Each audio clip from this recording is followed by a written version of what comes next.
really surreal, and I feel very grateful to see you all here today. My name is Dante, and first, I actually hope to do an experiment with you. Okay? I will show you a few shirts. If you like the shirt, thumbs up. If you don't, thumbs down, and please glance around at your neighbors to see how they respond to. Okay? Let's start. What do you think about this shirt?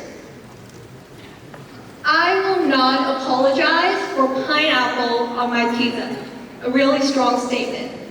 Would you want to wear it yourself? Show your answers, and please look around. Okay. What about this one? A tie-dye shirt. Again, show your thumbs and glance at your neighbors. Okay. What about this one? A white t-shirt. Thumbs up, thumbs down, and please look around. Alright, what did you notice? Which one received the fewest thumbs down? Most likely, the white t-shirt, right? Is that a good thing for the white t-shirt? I'll say no. The only reason why nobody hates the white t-shirt is because there's nothing to hate about it. It's neutral, it's basic, it truly never sparks any strong opinions. In contrast, the moment the shirt has something different, whether by added colors or opinions, disapproval arises. This goes to show that criticism isn't always bad. It can actually be flattering. It means we're doing something different, something worthwhile. Just like how a bold t-shirt can make some people uncomfortable, a daring idea will surely stir some discomfort too. Some of the most useful and ordinary things we use today were once considered outrageous. Pedestrians stood transfixed, women were frightened, horses ran away. Can you guess what object made people react so strongly? It was an umbrella. This is how people reacted when a Baltimore shopkeeper held out the first umbrella seen in America in the 17th century. And when Marian Donovan proposed disposable diapers, every major US company she visited laughed at her. They called her idea impractical, unnecessary. But now, disposable diapers are a multi-billion-dollar industry, and parenting is central. I think we can all see the pattern here. The first umbrella, the first disposable diaper, they were all ridiculed when first introduced. The first always meets resistance. But that resistance wasn't a rejection of value. It was a sign that they were doing something truly new. And honestly, if we're not facing any pushback, are we even pushing forward? Having concluded now that criticism is almost inevitable for innovators, we also need to recognize that it can be too overwhelming to deal with on one's own. I think we can agree that knowing criticism is a good sign doesn't make dealing with it any easier. Think about the last time you submitted, say, an essay that you poured your heart into, honestly thought it was good, only for it to come back full of right comments and low mark. That's certainly a personal experience for me, and it bumped me out for days. Now that's just one critic. Imagine tens, hundreds, thousands of people disagreeing with and criticizing your idea. It's safe to say that even the strongest innovators will be heavily discouraged or even give up entirely if not given the right environment. And when we let that happen, we don't just lose an idea, we lose progress. So the question now isn't just how pioneers should handle resistance. It's also about how we, as a society, respond to those pushing boundaries. Please take a look at these two rooms. One room where people dressed in the same neat uniform, they sit in separate cubicles. There seems to be very little space for spontaneous activities or discussions. In the second room, people dress more freely, they sit in the same desks, they're constantly interacting. Which room do you think people will feel more comfortable, safe, sharing and holding their ideas in? I think most of us would choose the second room. And that's not just our guess, that's exactly how they do it at Pixar. To create the legendary animated movies that we all love, Pixar makes sure that its work culture enhances creativity.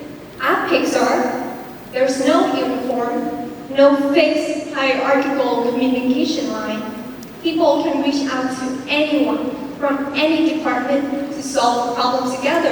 And most importantly, employees regularly share their unfinished, imperfect works to get feedback. Pixar's real magic, you may ask, lies in its very own culture that makes creativity feel safe. And I know what you might be thinking. Sure, that's Hollywood. It's more necessary and honestly easier to be creative in such an industry. In reality, creativity is needed for more than just artists. Even in highly regulated industries like healthcare, creativity is both possible and essential. Take Changi General Hospital in Singapore as an example.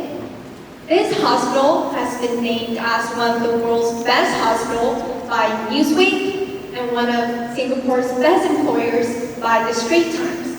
To achieve such incredible success, creativity has been critical to CGH culture. This hospital operates a department called Office of Innovation.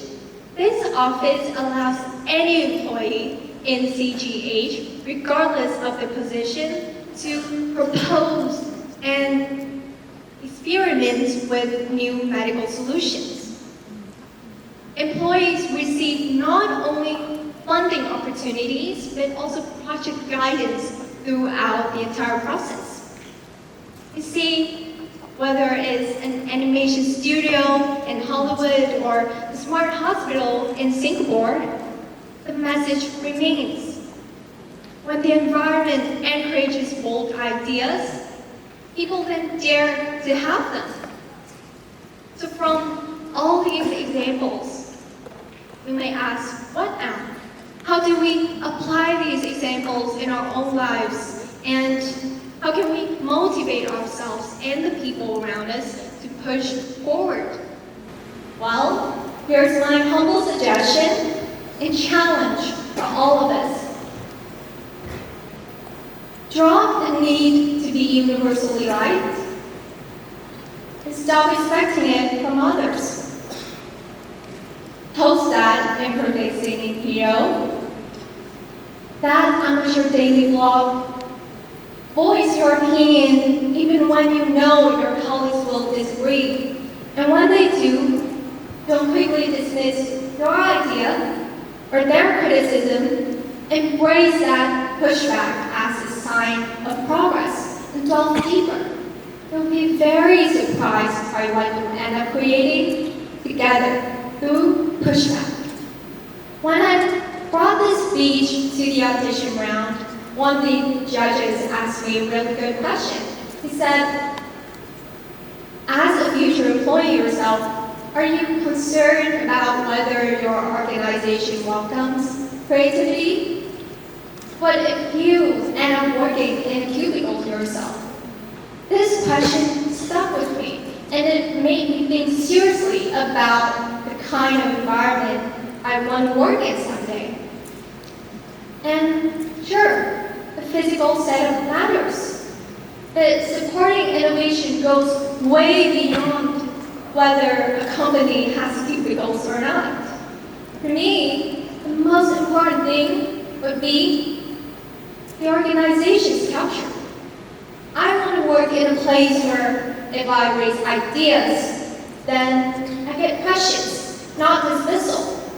If I make mistakes, then I get guidance, support, not angry shouts. Because in the end, innovation doesn't just depend on who's in the room, what the room looks like. It also depends on how the room makes people feel. Innovation isn't just about brilliant individuals. It's also about the culture that catches them when they leave.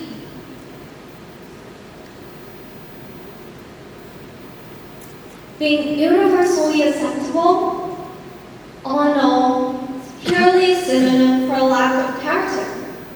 Like a white t-shirt, we sometimes hear so much about being perfect and agreeable that we're no longer memorable. Criticism, again, is just an inevitable part of any creative process. And every raised eyebrow, every harsh pushback is only a sign that we're onto something different. So, the next time you try to be a white t-shirt, don't. Thank you.